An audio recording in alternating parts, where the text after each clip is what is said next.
Myoho Renge Kyo.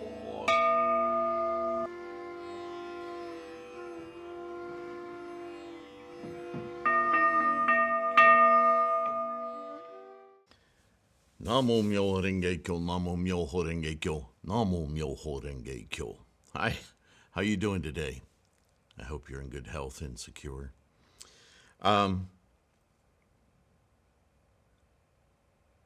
I've talked many times on this channel about this experience of enlightenment, right? What's it like? What happens when you really fuse with the mandala, which is really fusing through the mandala to your Gohonzon mind, that gate, that opening, that lifting the lid, opening the eye of Buddha consciousness, yes? So what's that like? What's that feel like? And Shakyamuni tries to talk about it. And invariably, it's very difficult to discuss because we end up with word salad, right? And I fully admit that I can toss a salad.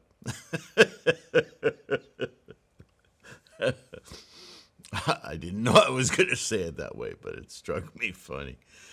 You gotta understand. I hear what I say at the same time before you do, but not before my ears hear it.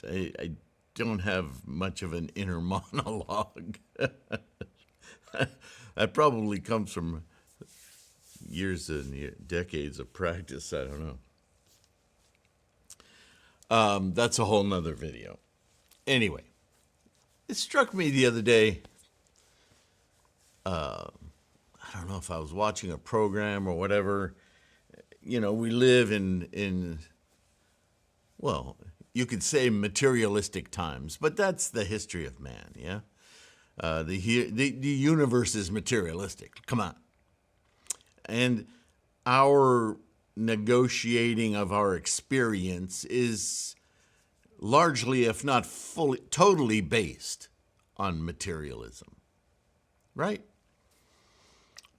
As a Buddhist, this is like critically obvious because what we're all hoping to not just accomplish, but to shift that paradigm of existence in our minds, because that's the only place it can happen. We're in this existence, to one less, if not fully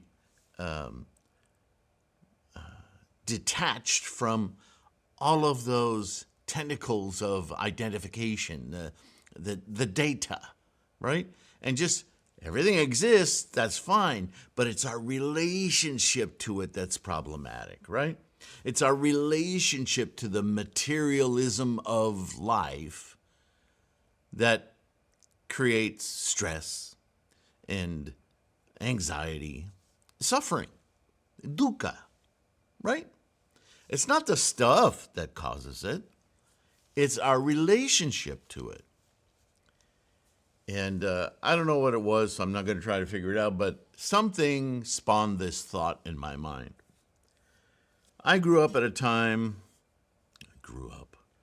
I remember in my youth, a lot of rhetoric about the objectification, generally of women, but let's just go with that, right? Ladies, you know what I'm talking about. Well, that's the universe. Material is object. So of course we objectify. That's not a bad thing. Sorry, ladies. In fact, I know you moved away from that talking point to the male gaze. But what is the male gaze? But objectification. Ladies, you objectify too. If you didn't, you wouldn't have so many pairs of shoes. Have I ruffled any feathers? Yay, good morning. Welcome to Dukkha.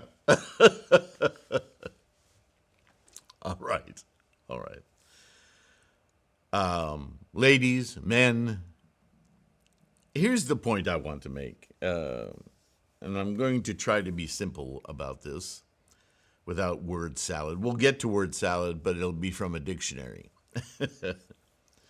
So what I thought was, the endemic situation of materialism is samsara. And this is where I want you to understand Buddhist rhetoric here, right?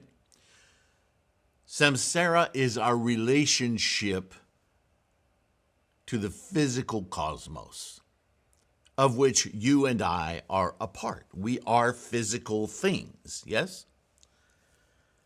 But don't take that apart too much, because then we get into we are or I am. When you look in the mirror, every time you look in the mirror, what you're looking at isn't you. It's your body, it's your face, it's the vehicle that carries you around, but that you is what Buddhists are identifying and wanting to shift the paradigm of, right? But right now, let's just talk about samsara. To objectify is to be in samsara, period. If we didn't objectify, our species would no longer exist. Men and women, it doesn't matter what sex you are, or anything intersex or whatever in between, doesn't matter.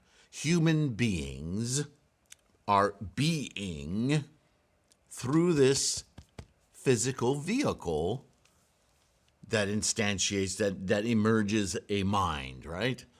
Not the brain, the mind, the thinking. The thinking is its own entity in Buddhism. That's what we identify with that slippery word spiritual.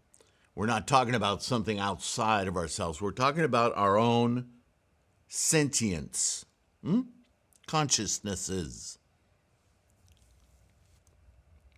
If you want to get into word salad, look up Roger Penrose and his theory, CCC theory, and now the, what is it? Is it DC is his name, and DOC, and Penrose theory on quantum. I'm sorry, don't shut down. I'm not going to go there. I know that's ripe and rife with salads. I'm not going to go there. What I want to talk about is an optional way of thinking about the world and replacing objectivism and objectifying, which is what we do all the time. And next time you recognize yourself objectifying, go ahead, enjoy it. It's okay. And try to shift your mind to another word. Recognize I'm objectifying, and isn't this an amazing object? I know your mind will wander. That's okay. And I want you to replace objectifying or object with appreciation. Now, appreciation doesn't necessarily walk away from objectification, because in our world today, the word appreciation is quite often mistaken for from objectification, right? I really appreciate the curve of this. I really appreciate. It's not what I'm talking about. So I'm going to show you in the definition itself how slippery it can be. The first definition of appreciation is recognition and enjoyment of the good qualities of someone or something. But what are the qualities? See, this is where it's slippery. Quote, unquote, I smiled in appreciation. Synonyms might be valuing, okay. Respect, that's not a thing. Prizing, it's a little bit of ego involved there. Cherishing, that's okay. Still physical. Treasuring, treasure is physical, yeah. Admiration, that's better. That's about the relationship, right? This is where we want to be. Regard, esteem, high opinion. That could go either way. But now here comes the second definition of appreciation, and maybe more to my point. A full understanding of a situation. Does this sound more like Buddha mind? Right? Say your lover is, or maybe you're into your train set or your cars or your pet. Those moments when you feel, dare I say, in love with, right? What is that feeling? How much of it is material, objectification, and how much is it a full understanding of the situation? That transparency of this is a life form built on material, physics, right? Chemistry, blah, blah, blah. But fundamentally, at its root, it's energy. It's energy that I'm having a relationship with in momentum, both of us. Oh, our appreciation deepens and deepens, and wow, it becomes somewhat abstract, right? Quote, the bank's lack of appreciation of their problems, end quote. Okay, that might work. Synonyms, acknowledgement, recognition, realization, knowledge, awareness, consciousness, cognizance, sensitivity, alertness, sympathy, understanding, comprehension, perception, discernment. Discernment, see, this word, it slips, yeah? There's even a third meaning. Increase in monetary value, something getting more valuable, right? Increase, gain, growth, rise, mounting, inflation, escalation, improvement, enhancement. I like the second definition, don't you? I think the second definition, I'll say this, more accurately or more is closer to that experience of Buddhahood, right? So removing as much word salad as I can. Just look at the dressing or the bowl. Objectified again. Try to recognize the next time you find yourself objectifying something. I mean, not just, well, that's an object, that's an object. No, I mean, that sensation you have, especially of a living thing, that it is the, quote, object of your desire, right? There's the whole formula of samsara. I don't mean your new iPhone, but even that. Whatever it is that you find yourself attracted to. I was going to say lusting for, but that's too specific. Although, that's objectification as we learn it in our society, yeah? So try to think of most of that second definition from the dictionary of appreciation. It's not about the object and what it is materially. It's about your relationship with the object. Try to, if you could draw a little stream of little speckles of sparkles between you and whatever that object is. Analyze those sparkles as they come in and out of shininess and try to appreciate what you sense from that relationship between you, sentient mind, self, and it. Yes, you're going to struggle.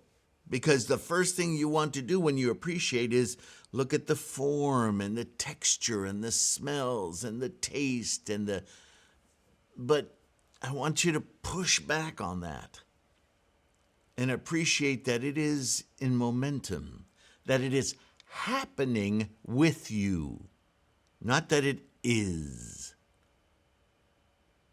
See, ising is that objectifying, right?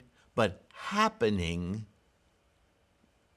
is the sense of, there's a little sense of loss. Because if you're coming from objectifying, happening means what was is no more, that something is a moving target, that's in moment. But here's the thing, so are you. You are in momentum along with it. Back to that relationship. We're moving together. What's happening here? That's interesting. That's appreciation, or that definition of appreciation. As Buddhists, this is where we want to live, in that constant appreciation of this momentum of life. The more we focus on that, the less we're carrying the weight of that warehouse of the past.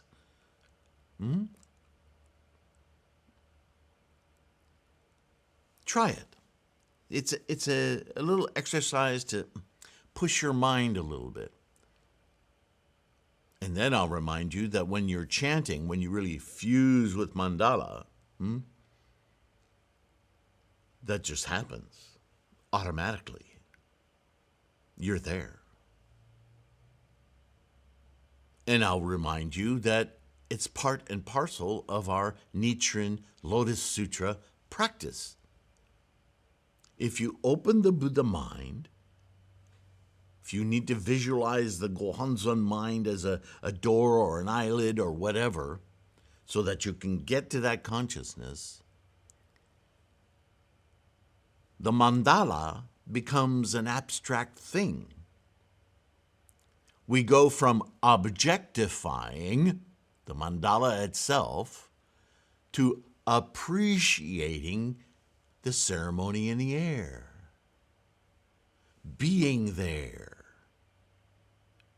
witnessing Shakyamuni and Taho Buddha looking back at us. Welcome.